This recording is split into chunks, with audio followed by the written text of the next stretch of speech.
Welcome back students. आज हम सीखेंगे किस प्रकार से हिंदी से अंग्रेजी में ट्रांसलेशन करना है। तीनों टेंस के बारे में और उसके प्रत्येक भाग के बारे में आज हम आपको विस्तार से बताएंगे, उदाहरण के माध्यम से बताएंगे। एक बार समझने के बाद आपके दिमाग में फीड हो जाएगा कि प्रत्येक टेंस में किस प्रकार से हमको हेल्पिंग वर्ब का प्रयोग करते हुए हमको ट्रांसलेशन बनाना है। पहला उदाहरण आपको देते हैं प्रेजेंट टेंस का। प्रेजेंट के चारों भाग, present indefinite, present continuous, present perfect और present perfect continuous. Present indefinite की पहचान है हिंदी वाक्य के अंत में ता, हूं, ते हैं, ती हैं आदि शब्द आता है तो क्लियर हो गया। सबसे पहले कोई भी ट्रांसलेशन करने के पहले हम देखते हैं कि कौन सा टेंस है। टेंस के बाद देखते हैं कौन सा सेंटेंस है। सेंटेंस के अनुरूप हम नियम का प्रयोग करते हैं। अब आपका आ रहा है ता है, ती है, ते है, ता, हूं आज शब्द आ रहा है, ता, हूं शब्द आ रहा है। क्लियर हो गया, यह प्रेजेंट इंडेफिनिट टेंस है। हूं शब्द आया है, प्रेजेंट क्लियर किया, ता शब्द आया है, इंडेफिनिट को क्लियर किया। तो इस रूल के हिसाब से हम कैसे बनाएंगे इसको। असर्टिव सेंटेंस का रूल है सबसे पहले हम सब्जेक्ट लिखते हैं, सब्जेक्ट के बाद प्रेजेंट इंडेफिनिट टेंस में वर्ब का फर्स्ट फॉर्म प्रयोग करते हैं। इसके बाद उसमें ऑब्जेक्ट का प्रयोग किया जाता है। यदि सब्जेक्ट सिंगुलर नंबर में रहता है तो वर्ब में यस और यस का प्रयोग होता है। अगर सब्जेक्ट प्लूरल नंबर में अर्थात बहुवचन में रहता है उसमें सिर्फ वर्ब का फर्स्ट फॉर्म लगाते हैं। अब से मैं किताब पढ़ता हूँ, कौन किताब पढ़ता है? मैं की अंग्रेजी आप लिखिए आई। पढ़ना, पढ़ना की अंग्रेजी होती है रीड, वर्ब का फर्स्ट फॉर्म आई रीड। क्या पढ़ता हूँ? ऑब्जेक्ट आ गया किताब, I read a book. Clear हो गया, आई रीड अ बुक। ये असर्टिव सेंटेंस में है, विधि सूचक वाक्य में आई रीड अ बुक। अब इसी को आप पास्ट इंडेफिनिट में चले जाइए। अब ता था शब्द आ गया, क्लियर हुआ, ता था शब्द आया है, ता आया है, था क्लियर कर रहा है पास्ट को, ता क्लियर कर रहा है इंडेफिनिट को। तो सब्जेक्ट सबसे पहले असर्टिव सेंटेंस में है मैं किताब पढ़ता था, मैं की अंग्रेजी आप लगा दिए आई। अब इसमें पास्ट इंडेफिनिट के अफर्मेटिव सेंटेंस में हमेशा वर्ब का सेकंड फॉर्म यूज होता है। रीड, रेड, रेड कहा जाता है लेकिन उसके स्पेलिंग में अंतर नहीं होता। I read a, I read a book, ये पास्ट इंडेफिनिट हो गया। उसी प्रकार आप चलेंगे ता मैं किताब पढ़ूंगा या मैं किताब पढ़ूंगा, गा बेगी शब्द आ गया, फ्यूचर इंडेफिनिट को क्लियर कर दिया। ये फ्यूचर टेंस है, गा शब्द आया, फ्यूचर इंडेफिनिट क्लियर हुआ। तो इसमें क्या करेंगे, सबसे पहले सब्जेक्ट लगाएंगे आई। अब इसकी हेल्पिंग वर्ब का प्रयोग करेंगे। आई और वी कर्ता के साथ शैल का प्रयोग होता है, बाकी सभी कर्ताओं के साथ विल का प्रयोग होता है। इसका उल्टा भी होता है जब कहीं पर निश्चितता अवश्य शब्द का प्रयोग होता है। जैसे आ जाए मैं किताब अवश्य पढ़ूंगा तो वहां पर आप कर देंगे I will read a book. वह किताब अवश्य पढ़ेगा तो उल्टा हो जाएगा ही शैल रीड अ बुक। तो इसमें निश्चितता शब्द का प्रयोग है नहीं, मैं किताब पढ़ूंगा आई के साथ लगता है शैल, आई शैल रीड अ बुक। ये देखिए आपका सभी इंडेफिनिट क्लियर हुआ, present indefinite, past indefinite, future indefinite. अब हम आते हैं नेक्स्ट कंटीन्यूअस में, जिसमें कार्य का होना पाया जाता है, कार्य का जारी होना पाया जाता है।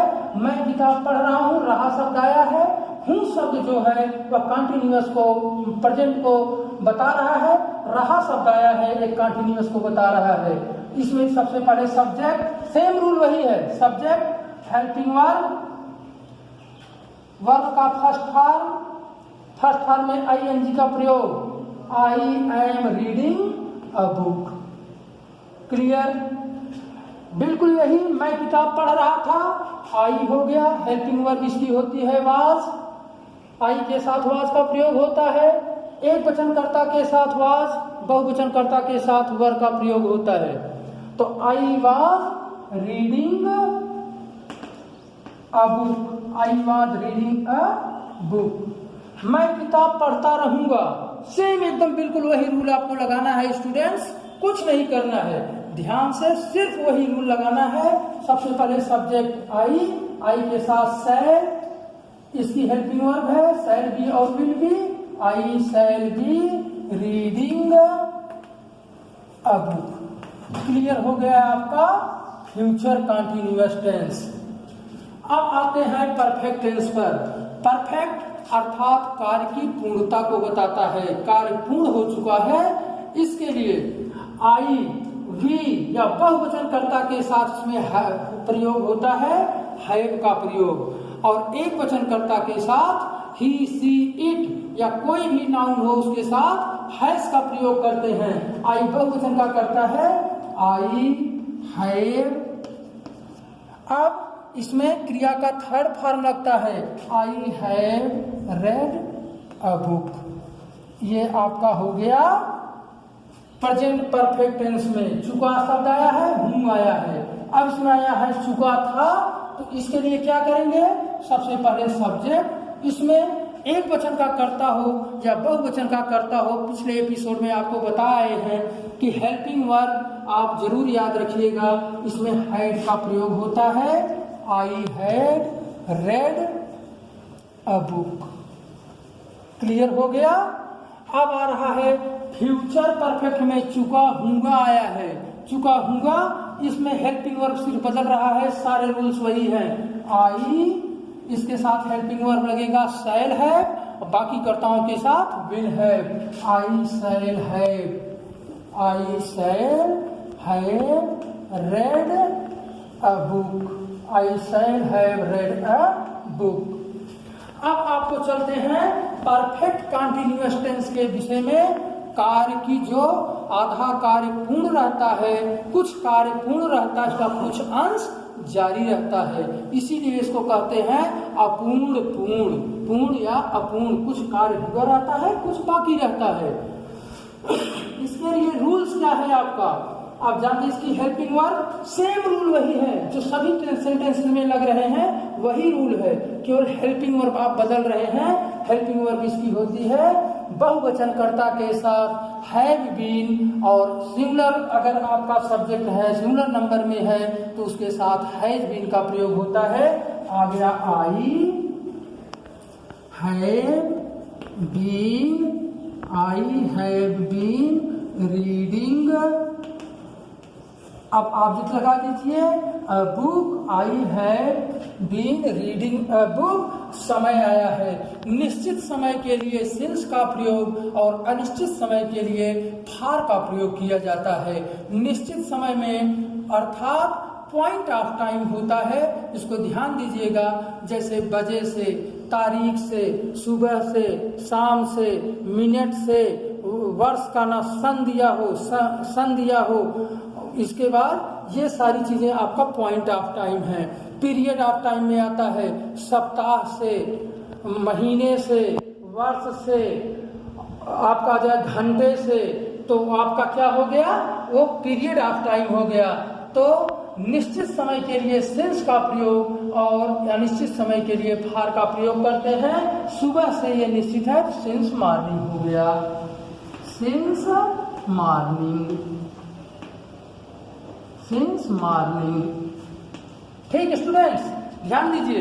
अब यही रहा था शब्द आ गया, कुछ नहीं करना है आपको, सिर्फ आपको हेल्पिंग वर्ब बदलना है, सेम रूल वही है। यहाँ पर आप यहाँ रहा था शब्द आया है, ये हो गया पास्ट परफेक्ट कंटिन्यूअस टेंस, आप इसको कर देंगे आई, इसकी हेल्पिंग वर्ब केवल आपका हैड बीन प्रयोग होता है, यहाँ कर दीजिए I had been, I had been reading a book, reading a book since morning. कोई परिवर्तन नहीं, केवल आपको हेल्पिंग वर्ब समझना है।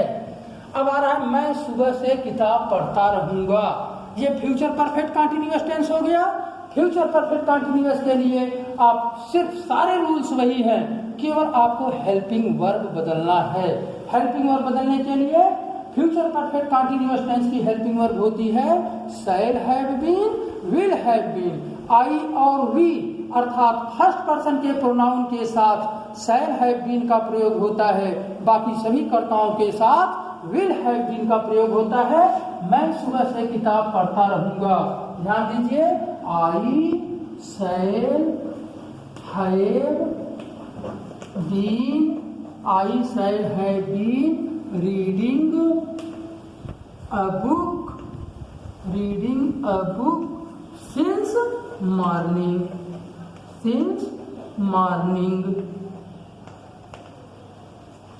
स्टूडेंट्स, हमने सारे उदाहरण आपके समक्ष रखे, एकदम बिल्कुल आप ध्यान से देखिएगा।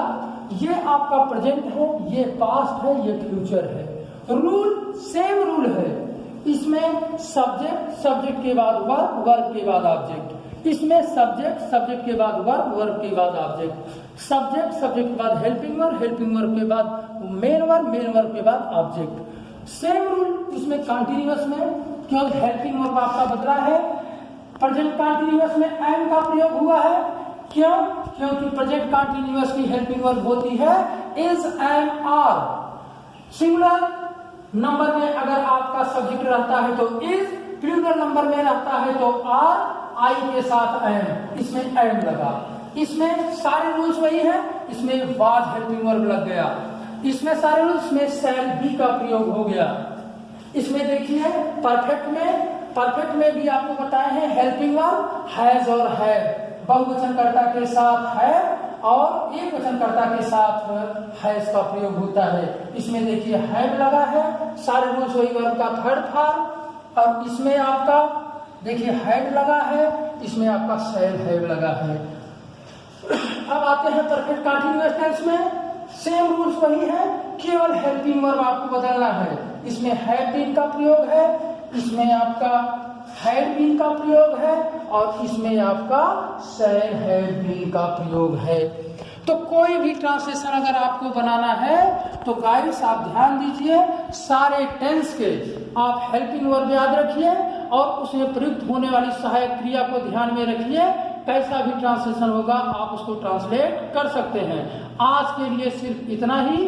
आप अपना ध्यान रखिए, सुरक्षित रहिए और ऑनलाइन के माध्यम से आप जानकारी को हासिल करिए। धन्यवाद।